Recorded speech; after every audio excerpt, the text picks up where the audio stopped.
सर्वेभ्यो नमो नमः। आज का हमारा विषय है कारक प्रकरण, जिसमें हम कर रहे हैं षष्ठी विभक्ति। अब यह संबंध कारक नहीं होता, ये केवल षष्ठी विभक्ति होती है। जब हम कारक करते हैं संस्कृत में तो षष्ठी को कारक नहीं माना गया है। क्यों नहीं माना गया है? क्योंकि कारक वो होता है जिसका क्रिया से प्रत्यक्ष या अप्रत्यक्ष रूप में संबंध होता है, लेकिन जो षष्ठी विभक्ति होती है उसका क्रिया से संबंध नहीं होता। जैसे हमने कहा कि राजा का पुरुष जाता है, राजा का पुरुष। अब जा कौन रहा है? क्रिया है गच्छति, इसका संबंध तो पुरुष से है, राजा से नहीं है। राजा का पुरुष जो यहाँ पे षष्ठी विभक्ति हुई है, इसको कारक नहीं माना जाता। अगर क्रिया से संबंध होता, जैसे पुरुष है गच्छति, पुरुष जाता है, इसका संबंध है, ये कारक हो सकता है।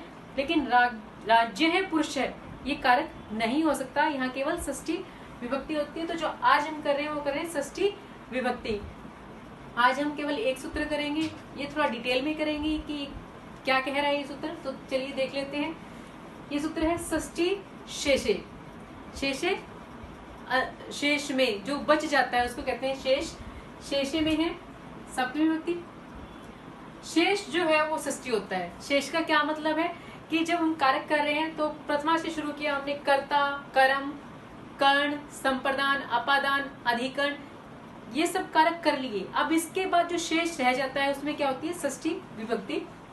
कारक प्रातिपदिकार्थ व्यतिरिक्तः स्वस्वामी भावादि संबंधः शेषः तत्र षष्ठी स्यात्। ये कह रहा है कि कारक और प्रातिपदिक अर्थ इनको छोड़कर, व्यतिरिक्त इनसे अलग, जब कारक की बात करते हैं हमने कारक गिनवा दिए, जो 6 कारक है इनको छोड़कर, और जो प्रातिपदिक प्रथमा विभक्ति जहाँ होती है वो प्रातिपदिक इनको छोड़कर, व्यतिरिक्त इनसे अलग स्वस्वामी भाव, जब स्वस्वामी आदि का संबंध जहाँ दिखाया जाता है वहां पर षष्ठी विभक्ति होती है। सब स्वस्वामी भाव क्या है? ये 4 प्रकार का होता है, इसको भी हम कर लेंगे। वहां पर षष्ठी विभक्ति होती है। और एक और बात क्या कह रहे हैं? कर्मा आदि नामापि संबंध मात्र विवक्षायाम षष्ठी एव। कर्मा आदि नामापि, कर्म, कर्ण, संप्रदान, ये सब इनकी संबंध मात्र की विवक्षा जहां हो, यानी कि जहां पर कर्ता आदि कारक आने हो, लेकिन वहां पर उनको ना लगाकर हम संबंध का कार्य वहां कर देते हैं, तो वहां पर भी षष्ठी विभक्ति होती है। तो उदाहरण से समझते हैं कि क्या कह रहा है। सबसे पहले ये देखते हैं कि स्वस्वामी भाव क्या कह रहा है। ये 4 प्रकार का होता है स्वस्वामी भाव।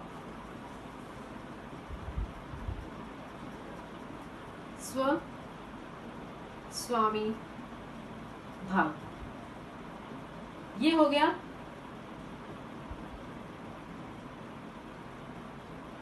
साधो धनम। साधो धनम, साधु का धन। धन क्या है? स्व है, इसको स्व कहते हैं। और इसका स्वामी कौन है? धन का स्वामी। धन कोई चीज है, उसको स्व कह दिया कि अपने आप में कोई चीज है, और उसका स्वामी जो है वो, उसमें स्वामित्व वाला भाव आ जाएगा। तो साधु क्या है? स्वामी है। तो इनमें कैसा संबंध हो गया? स्वस्वामी वाला संबंध हो गया। एक होता है जन्य जनक भाव। ये कैसा होता है? पितुः पुत्रः। पितुः पुत्रः, पिता का पुत्र। अब पुत्र क्या है? जो उत्पन्न हुआ है, जन्य। लेकिन इसको जो उत्पन्न करता है वो क्या कहलाएगा? जनक। तो पितुः क्या है? जनक। अब इसमें यहाँ षष्ठी है, इसमें यहाँ षष्ठी थी। अब क्या है? पिता जनक है, पुत्र जन्य है, तो इनमें कैसा संबंध हो गया? जन्य जनक भाव संबंध हो गया। अब एक होता है अवयव अवयवी। अवयव अवयवी भाव संबंध ये कैसा होता है?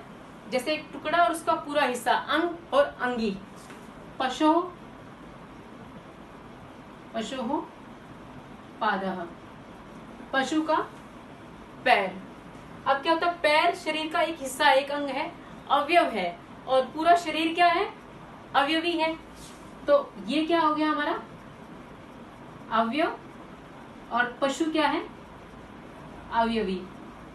अब यहाँ षष्ठी होती है, तो ये संबंध कैसा है? अवयव अवयवी का। एक और संबंध होता है हमारा स्थान और आदेश का। स्थानीय आदेश भाव,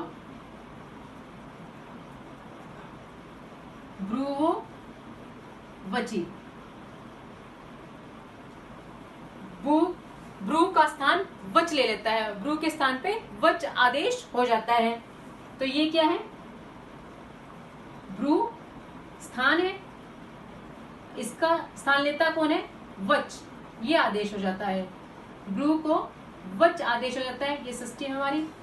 तो यहाँ पर कैसा संबंध हो गया, स्थान और आदेश का, ये चार संबंध है।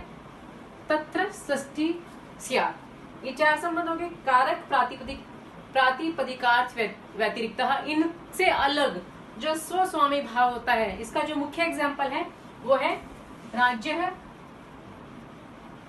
पुरुषः, राजा का पुरुष। अब जो पुरुष है उसका संबंध क्रिया से आगे हो सकता है, लेकिन इनका राजा का पुरुष, यहाँ षष्ठी है तो यहाँ पर क्या हुआ, षष्ठी युक्ति राजा का पुरुष, ये संबंध बताया जा रहा है। अब एक बात और ध्यान देने योग्य है, जो षष्ठी विभक्ति होती है वो किस में होती है, जो अप्रधान है। दो चीजें होती है हमारे पास, एक प्रधान होता है, एक अप्रधान होता है। जो अप्रधान होगा वहां पर षष्ठी विभक्ति होगी, जो प्रधान है वहां नहीं होगी। जैसे ये राजा का पुरुष कोई भी कार्य करता है, जाता है, आता है, खाता है, पीता है, कुछ भी, वो पुरुष के साथ है वो क्रिया। लेकिन राजा का पुरुष, राजन शब्द है हमारा मूल। अब राजन में षष्ठी हुई, क्यों हुई, क्योंकि संबंध किसका है, क्रिया से, पुरुष का है। राजा का पुरुष जाता है, राज्य है, पुरुष है, गच्छति। अगर ये बात करते हैं तो पुरुष जाता है, इसका संबंध है, राजा का संबंध गच्छति क्रिया से नहीं है, इसलिए अप्रधान कौन हुआ, राजा। जब राजा अप्रधान है, जो अप्रधान है उसमें षष्ठी होती है। अगर लोक व्यवहार की बात करें तो राजन जो होता है वो तो प्रधान होता है, उसका पुरुष होता है, वो अप्रधान होता है। लेकिन यहाँ पर हम लोक व्यवहार की बात नहीं करेंगे, शब्द शास्त्र की बात करेंगे, अर्थात जो वाक्य हमारा बना हुआ है उस वाक्य में क्रिया का संबंध किससे दिखाया जा रहा है, बात उसकी होगी। तो जिससे संबंध दिखाया जाएगा, जिससे संबंध दिखाया जा रहा है वो प्रधान है। जिससे राजा का पुरुष, राजा का संबंध किससे दिखाया जा रहा है, पुरुष से। जिसका दिखाया जा रहा है वो प्रधान होता है, जिसका, पुरुष का दिखाया जा रहा है, जिसका संबंध होगा वो प्रधान है, जिससे संबंध होगा वो अप्रधान होगा। तो राजा का पुरुष, राजा से इसका संबंध है, तो राजा जो है अप्रधान है। सिंपल बात यह है कि क्रिया जिससे जुड़ जाती है वो प्रधान होता है, दूसरा क्या है, अप्रधान, और जो अप्रधान होगा उसमें षष्ठी विभक्ति होगी, इसलिए ये ऐसा हो गया। अब इसमें दो हिस्से ये किए गए हैं। पहली बात हमने कर ली, जहाँ पे स्वस्वामी भाव संबंध होता है उसमें षष्ठी विभक्ति होती है, ये हमने पढ़ ली कि चार कौन से संबंध होते हैं। अब षष्ठी स्यात्, यहाँ पर षष्ठी होती है कौन सी, शेष षष्ठी। जब बात आती है कारक प्रातिपदिकार्थ व्यतिरिक्त और स्वस्वामी भाव, जब इनकी बात आती है तो वहां पर विभक्ति होती है षष्ठी, उसको कहते हैं शेष षष्ठी। यहाँ पर होगा शेष षष्ठी। जो ये हमने किया है ये क्या है, शेष षष्ठी। जो अगली लाइन है ये क्या कह रही है, कर्मादि नामापि संबंध मात्र विवक्षायाम षष्ठी एव। ये क्या कह रहा है कि जहां पर कर्म आदि कारक लगने थे लेकिन उनकी अविवक्षा करके जब हम संबंध लगा देते हैं वहां पर संबंध मात्र विवक्षा होती है, अर्थात वहां जो षष्ठी युक्ति का प्रयोग करता है वो कैसे होती है, वो शेष षष्ठी ना होकर शेषत्व विवक्षा षष्ठी होती है। शेषत्व विवक्षा षष्ठी, ठीक है जी, ये होती है हमारी। इसका भी उदाहरण कर लेते हैं हम। पहला उदाहरण है हमारे पास स्ताम गतम,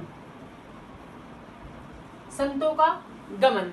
संतों का गमन की बात है कि संत संबंधी गमन की बात हो रही है कि संतों का चाल चलन कैसा होता है, उसकी गमन आदि क्रिया कैसी होती है, उसका वर्णन किया जा रहा है। तो संतों का गमन यानी कि संत संबंधी गमन की बात है। संत क्या है हमारा, कर्ता। यहाँ पर कर्ता की अविवक्षा करके उस कर्ता में षष्ठी युक्ति कर दी। संत हमारा कर्ता था, इसमें षष्ठी युक्ति कर दी। तो ये इस बात से जाहिर हो रहा है कि संबंध मात्र की विवक्षा की गई। तो इसमें जो ये षष्ठी है ये शेषत्व विवक्षा षष्ठी कहलाती है। जैसे है मातुः स्मरति, जो स्मरण क्रिया है हमारी उसका संबंध किससे है? माता से। तो जो स्मरण का कर्म जो है माता को स्मरण करता है, माता को में कर्म आ गया, तो जो मातृ शब्द हमारा वहां कर्म है, उस कर्म की अविवक्षा करके हम संबंध कर रहे हैं। तो ये कर्म का उदाहरण है, ये कर्ता का था। फिर है सर्पेशो जानिते,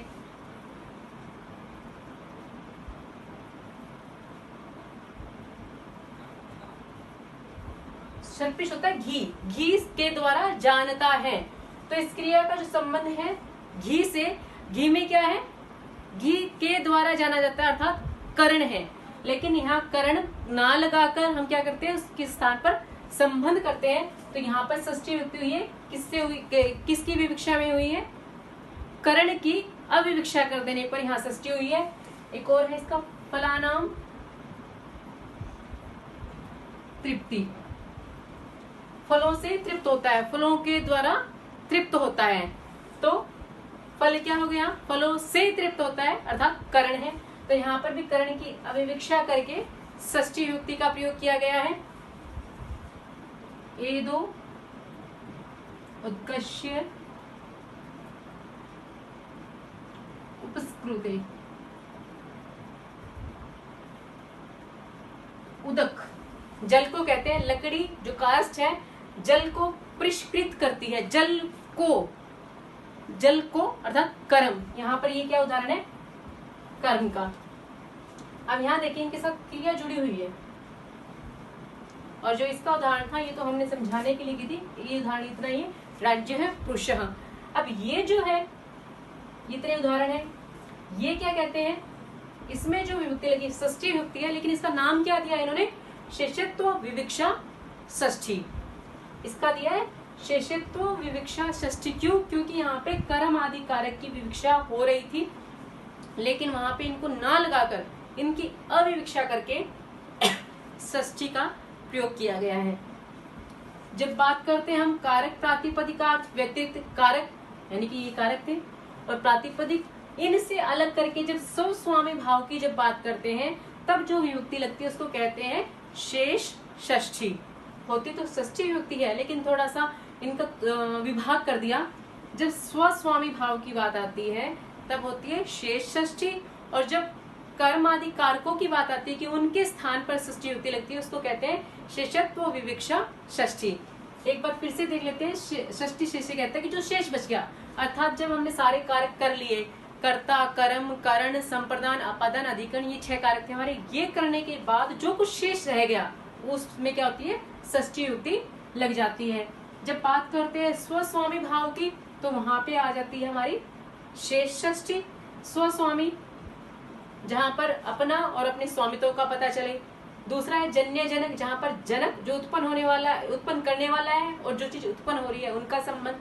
फिर अव्यव और अव्यवी का संबंध, और फिर स्थान, कोई स्थान है उसके प्रति उसकी जगह क्या आदेश हो जाता है वो वाला संबंध। जब हम इनकी बात करते हैं आती शेष षष्ठी, और जब हम इनकी बात करते हैं कर्म आदि कारक की अविवक्षा होने पर संबंध जब लगाया जाता है, उनका संबंध बताया जाता है, तब आती है शेषत्व विवक्षा षष्ठी। तो आज का यही हमारा प्रकरण था। धन्यवाद।